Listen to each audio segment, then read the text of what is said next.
এখন বেশ অনেকটাই রাত হয়ে গেছে, তো এখন চলে এসেছি আজকে হ্যাশট্যাগ আমরা সকলের আজকে টপিক নিয়ে। আজকে টপিক খুব ভীষণ সুন্দর একটা টপিক, আমার ভীষণ পছন্দের, মানে সব টপিকই সুন্দর, তো এইটা আমার ভীষণ মনে হচ্ছিল যে এরকম একটা টপিক হলে ভালো হয়, তো সাহস করে উঠতে পারছিলাম না দেওয়ার জন্য।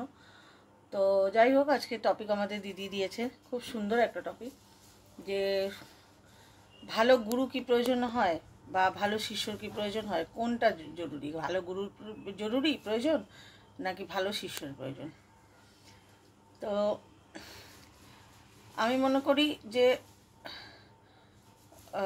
গুরু অবশ্যই আমরা যে কোনো যেখানে সেখানে যে মানে যখন তখন আমরা যার আমি মনে করি গুরু যে কোনো কিছু আমাদের জীবন সম্বন্ধে কোনো কিছু ভালো কিছু শেয়ার করছে, সেই আমার কাছে গুরু। তো সেটা সে যেই হতে পারে, সেটা বাবা মা হতে পারে বা কোনো এমনি মানুষও হতে পারে যার থেকে আমি কিছু না কিছু শিখছি। সেই যদি কোনো নর্মাল কেউ যদি গেরুয়াধারী না হয় বা এমনি কোনো মানুষ হয়, যদি কিছু ভালো কিছু শেখাচ্ছে, ভালো কিছু বলছে, শেয়ার করছে, তো সেই আমার কাছে গুরু। আমি যদি তার থেকে কিছু আমি যদি যে কোনো মানুষের কাছ থেকে আমি যদি কিছু নিয়ে শিখতে পারি, তো সেটাই আমার কাছে তিনি গুরু বলে আমার মনে হয়। আর তবে এটাও একটা ব্যাপারও আছে যে গুরু কিন্তু এমন হওয়া উচিত যে কিনা শিষ্যকে ছোটোভাবে দেখবে না, যে সে জানে না বা কিছু, হ্যাঁ সে অজ্ঞ, সেরকমভাবে দেখবে না। আর মানে একটা নিরপেক্ষ হবে যিনি, আর তিনি এরকম হবেন যে আমি শেখাচ্ছি তুমি শিখছো না, এরকমও না, মানে কোনো এক্সপেকটেশন ছাড়া থাকবে না, ঠিক আছে। সে শুধু তার যে যতটুকু শেয়ার করা, যতটুকু শিষ্যের কাজে লাগে ততটা শেয়ার করে চলবে। শিষ্য কতটা নিতে পারবে সেটা শিষ্যর উপরে বর্তায়, মানে সেটা উনি দেখবে না যে শিষ্য কেন শিখছে না, তার জন্য সেইটা তিনি খেয়াল করবে না, জাজ করবে না। তো গুরু তিনিই হয় যে এগুলো জাজ করে না, সত্যি কথা বলতে। ভালো গুরু এনারাই হন যারা জোর করে তোমাকে কিছু চাপিয়ে দেবেন না, তুমি স্বেচ্ছায়, তিনি শেয়ার করছে, তুমি স্বেচ্ছায় যতটুকু তোমার ভেতরে তুমি নিতে পারো, সেরকমই হয়, উনিই হয় গুরু। তো আর শিষ্য অবশ্যই ভালো শিষ্য, মানে সবাই ভালো মানুষ, সবাই ভালো। এবার হয়তো আমি একজনের থেকে শুনে কিছু শিখতে পারছি, সেটা আমার জন্য মানে সেটা মানে কি বলবো, সেই কথাগুলো আমার জন্য আমার কাজে লাগছে, তো তাহলে সেটা কাজে যদি আমি লাগাতে পারি, অবশ্যই সেটা ভালো শিষ্য। তো শিষ্য সবাই মানে খারাপ ভালো তো কিছুই হয় না, না গুরু হয় না শিষ্য হয়, ঠিক আছে। শিষ্য যে যার শেখার একটা আগ্রহ থাকবে, যার একটা নিজেকে জানার একটা আগ্রহ থাকবে, যাকে এখন তুমি কেউ এইসব সম্বন্ধে কিছু জানেই না, তাকে তুমি ধরে যদি কটা জ্ঞান দাও, তাহলে তার কোনো কাজে লাগবে না, ঠিক আছে। যে সেই প্রকৃতিগতভাবে যে তৈরি কিছু জানার জন্য বা শিষ্য হওয়ার জন্য, যে গুরু যা বলবে সেটাই এটা একটা ইম্পর্টেন্ট ব্যাপার, যে কোনো দুবিধা না রেখে, যে আজ থেকে আমি যদি গুরু এনাকে মানি, তো ইনি যেটা বলছেন আমার সেটাই আমার কাছে সর্বশ্রেষ্ঠ কথা। সেটার কোনো তার কদিন পর আমি মনে করলাম যে না, উনি ঠিক বলছে না, এইরকম যেন না হয়। যাকে তুমি মানছো, যার কথা তোমার কাজে লাগছে, যাকে তুমি গুরু হিসেবে মানছো, শিষ্য এরকম হওয়া উচিত, যাকে তুমি গুরু হিসেবে মানছো তাকে তুমি সেই চাষটা করো, সেই জায়গায় তাকে তুমি রাখো, যে হ্যাঁ তিনি যেটা বলছেন সেটা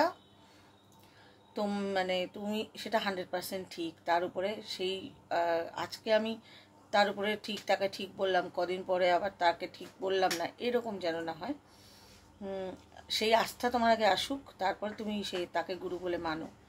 এটা একটা সময় তো বুঝতাম না যে গুরু শিষ্য কী, যখন আমার সত্যিকারের বলতে আমার যখন দীক্ষা হয়েছে তখন আমি এগুলো কিছু বুঝতামই না, আমার তখন সবেমাত্র বিয়ে হয়েছে। জানতাম, মা ওরা বলতো যে আমার দীক্ষা নেওয়া বা কিছু এরকম বলতো, কিন্তু সেইভাবে অতটা বুঝিনি। তখন যখন শ্বশুরবাড়ি এলাম তখন শুনলাম যে আমার হাতে নাকি জলও খাওয়া যাবে না, মানে আমার শাশুড়ি মা শ্বশুর মশাই জলও খেতে পারবেন না, সেটা নাকি অশুদ্ধ। তো সেই জন্য আমাকে দীক্ষা দেওয়া হয়েছিল। তো তখন আমি সেগুলো কিছু বুঝিনি, তবে হ্যাঁ আমার গুরু যিনি আমাকে সেই তখন দীক্ষা দিয়েছিলেন তার মুখটা আমার বেশ মনে আছে। তবে উনি আমাকে জীবন সম্বন্ধে কিছু কিন্তু শেখাননি, এটা আমি বলছি। হয়তো আমি তার সান্নিধ্যে থাকলে বছরের পর বছর মাসের পর মাস নিশ্চয়ই ভালো কিছু শিখতে পারতাম, কিন্তু ওই একটা দিনই আমি পেয়েছিলাম ওনাকে। উনি আমাকে কয়েকটি কিছু যেরকম হয় বীজ মন্ত্র বলে না কি বলে, বীজ মন্ত্রই বলে বোধহয়, তো ওটাই উনি দিয়ে দিয়েছিলেন। হ্যাঁ, তো সেটাই যা করতে বলেছিলেন সেটাই করে গেছিলাম। মানে ওই কি বলবো, আসলে কি হয় কি না হয় সেগুলো আসলে তখন সেই জিনিসটা উনি আমাকে বুঝিয়ে দেননি তো কি হয়েছে, তো সেটাও উনি যে দিয়েছিলেন সেটাও কিন্তু আমার এখনও কাজে লাগে অনেক সময়ই। কিন্তু এই যে আমার মায়ের যখন আমি কাজ করেছিলাম তখন বলেছিল যে গুরুর যে মন্ত্র দিয়েছে সেটা আপনি করুন। হ্যাঁ, তো ওই সময় করেছিলাম, তো ওগুলো কাজে লাগে। ঠিক আছে, তো শিষ্য কোন গুরুর থেকে কোন, মানে আমি যদি কাউকে শুনছি তো সেই সম্মানটা তার জন্য সারা জীবন রাখবো। এটা আমি শিষ্য হয়ে আমি মানে যদি কারো শিষ্য হই সেটা আমি মনে করি।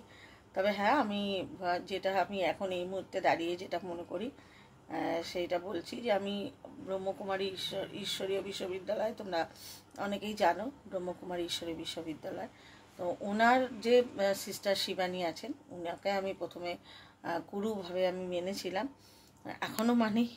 যে আমি মনে করি উনি যা ওনার কথাগুলো যে আমি ইউটিউবে শুনেছিলাম সেটাই আমার কাছে মনে হয়েছিল যে আমার জীবনটাকে পাল্টে দিয়েছিল ওই সময় দাঁড়িয়ে। হ্যাঁ, ওনার কথাই আমাকে পাল্টে দিয়েছিল।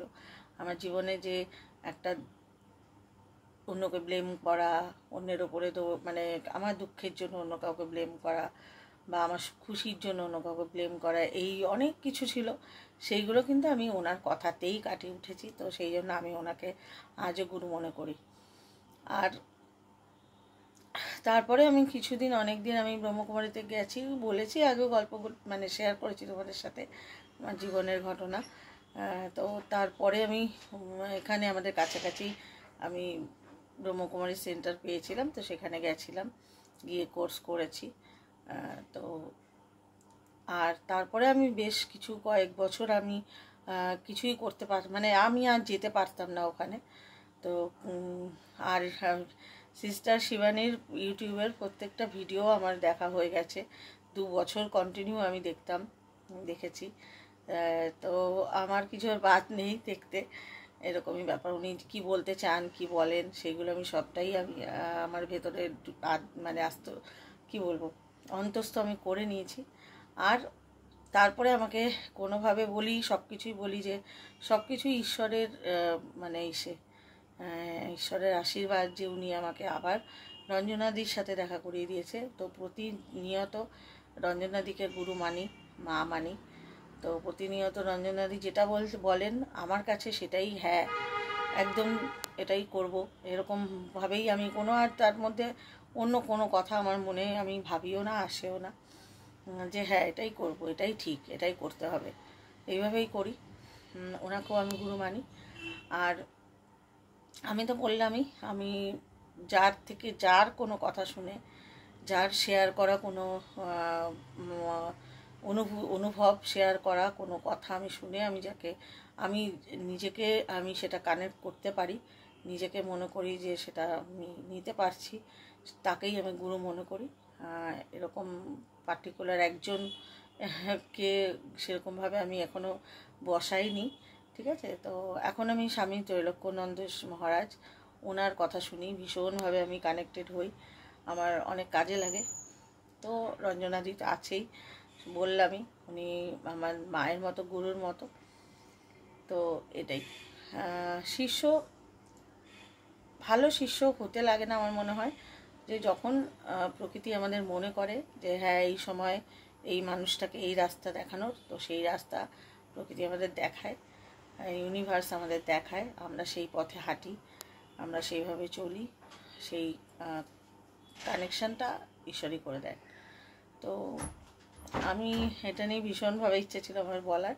তো আজকে দেখো দিদি ঠিক আমাদের মানে মনের সে যেহেতু কানেক্টেড, সেহেতু দিদি কিন্তু দেখো এই টপিকটাই দিয়েছে, খুব সুন্দর একটা টপিক, যে হ্যাঁ গুরু এর মানে গুরু যাকে মানবে, আমি এটা ভীষণভাবে মানি, যে যাকে তুমি গুরু মানছো তার ওটাই শেষ কথা, ওটার পরে আর কোনো প্রশ্ন থাকা উচিত না, যে কেমন কেন এরকম, কি এরকম, কি হয়েছে, কি ব্যাপার, কি, হ্যাঁ এগুলো কোনো প্রশ্ন রাখা উচিত না। যেটা বলছে সেটাই মানে অক্ষরে অক্ষরে পালন করা, করতে চেষ্টা করা,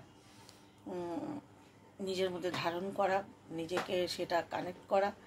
যদি আমরা কেউ কানেক্ট করতে পারি তো সেই ভালো শিষ্য হবে। ভালো শিষ্য হওয়া মানে কোনো মেডেল পাওয়া নয়, নিজেকেই জানা, নিজেরই ভালো হওয়া। আর গুরু ভালো শিষ্য হলে গুরু সেটা দেখে হয়তো খুশি হয় যে হ্যাঁ আমি একটা মানুষকে হলেও কিছুটা হয়তো শেখাতে পেরেছি, যে সে তার জীবনের উন্নতি করতে পেরেছে। তো আমার কাছে এটাই মনে হয়। এটুকুই বললাম। আজকে আমরা নন্দনে গেছিলাম, আমাদের এখানে নন্দনে ফিল্ম ফেস্টিভ্যাল হচ্ছে, তো আজকে গেছিলাম, অনেক সেলিব্রিটিদের সাথে দেখাও হয়েছে, সন্ধ্যাবেলাটা খুব ভালো কেটেছে। আবার চলে এসেছি 7টার মধ্যে চলে এসে, কারণ বলি তোমাদের দোকানটা আমার ভীষণ প্রিয় একটা জায়গা, তো দোকানে ছিলাম, এখন বাড়িতে আসলাম। তো চলো, শুভরাত্রি সবাইকে, সবাই খুব ভালো থেকো, আর ভুল ত্রুটি কিছু বললে অবশ্যই শুনতে দিও। টাটা।